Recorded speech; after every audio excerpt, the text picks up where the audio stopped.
Selanjutnya, values in public service atau nilai-nilai yang harus ada dalam sebuah pelayanan publik. Nilai-nilai yang dimaksud adalah hal-hal ataupun faktor-faktor ataupun indikator-indikator yang harus kita usahakan ada dan juga maksimal dalam mewujudkan suatu pelayanan publik. Contohnya, menurut Hart E. Anderson, etika pelayanan publik dianggap baik jika mampu merefleksikan nilai-nilai dasar. Setidaknya, masyarakat yang meliputi kebebasan, kesetaraan, keadilan, kebenaran, kebaikan, dan keindahan. Artinya, nilai-nilai seperti yang dikatakan oleh E. Anderson tersebut harus ada dalam suatu pelayanan publik. Adapun nilai-nilai lain, seperti nilai moral bagi para birokratnya, nilai kecepatan tanggap, nilai kepuasan masyarakat yang harus dipenuhi, dan lain sebagainya. Nah, nilai-nilai tersebut digunakan, harus diusahakan ada dan maksimal dalam item yang ditawarkan kepada publik. Nah, nilai-nilai tersebut nantinya akan mendapatkan suatu skor ataupun asumsi ataupun nilai kepuasan dari masyarakat itu sendiri. Biasanya nilai-nilai dari masyarakat tersebut akan dijadikan sebagai feedback ataupun pembalik bagi organisasi untuk meningkatkan sebagai bahan evaluasi untuk meningkatkan kualitas pelayanan publik di lain waktu ataupun di waktu yang akan datang. Contohnya, di organisasi Kementerian Kesehatan Republik Indonesia ada yang namanya PPID ataupun biasa dikenal dengan Laporan Indeks Kepuasan Masyarakat, yang mana hal tersebut merupakan implementasi dari nilai-nilai masyarakat, nilai-nilai yang harus ada dalam public service diimplementasikan dalam sebuah pelayanan dan mendapatkan nilai dari masyarakat. Artinya masyarakat menilai apakah nilai-nilai yang ada dalam pelayanan publik tersebut sudah baik atau belum.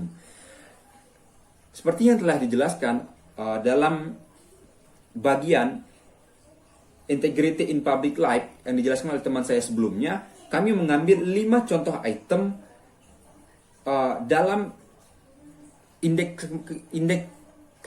kepuasan masyarakat di Kementerian Kesehatan Republik Indonesia. Yang pertama adalah waktu penyelesaian, yang kedua mutu pelayanan, yang ketiga perilaku pelaksana, yang keempat fasilitas kesehatan, dan yang kelima adalah distribusi tenaga kesehatan. Bagaimana 5 item tersebut, apakah nilai-nilai yang harus ada dalam public service tersebut dilaksanakan secara baik atau tidak?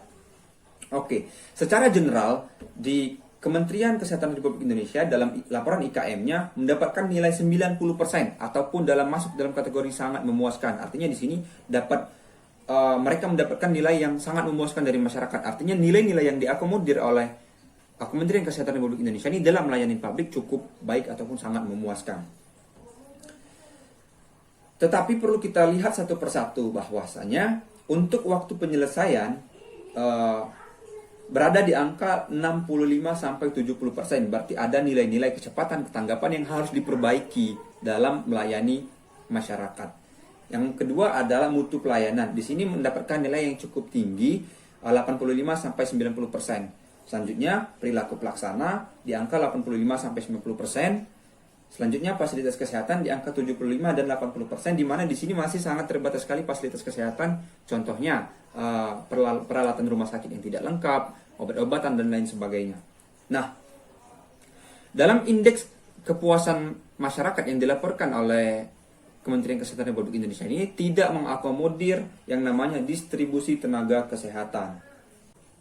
Di dalam data dan informasi yang kami dapatkan, yang kami ambil sumbernya dari Kementerian Kesehatan Republik Indonesia, bahwa rasio dokter dengan jumlah penduduk ataupun pembagian distribusi tenaga kesehatan di Indonesia masih sangat minim.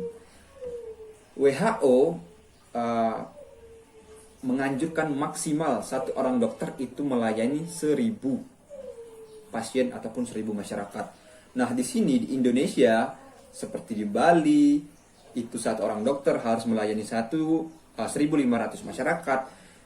Di Papua satu dokter harus melayani 4.100 masyarakat. Di Maluku harus melayani satu dokter harus melayani 4.000 masyarakat. Di Kalimantan satu dokter harus melayani 3.400 masyarakat. Maka di sini kami dapat menyimpulkan bahwa untuk indeks distribusi tenaga kesehatan itu masih di bawah angka 20% atau 15-20%, dan ini masih sangat memerlukan perbaikan-perbaikan. Selanjutnya, mari kita lihat kembali 4 poin sebelumnya. Yang pertama adalah perilaku pelaksana, di mana di sini mendapatkan nilai 85-90%, di mana kategori sangat baik. Tetapi di sini artinya ada nilai-nilai yang memang masyarakat merasa puas terhadap pelayanannya. Contoh, para birokratnya mungkin sangat ramah, sangat membantu dalam memberikan informasi dan lain sebagainya.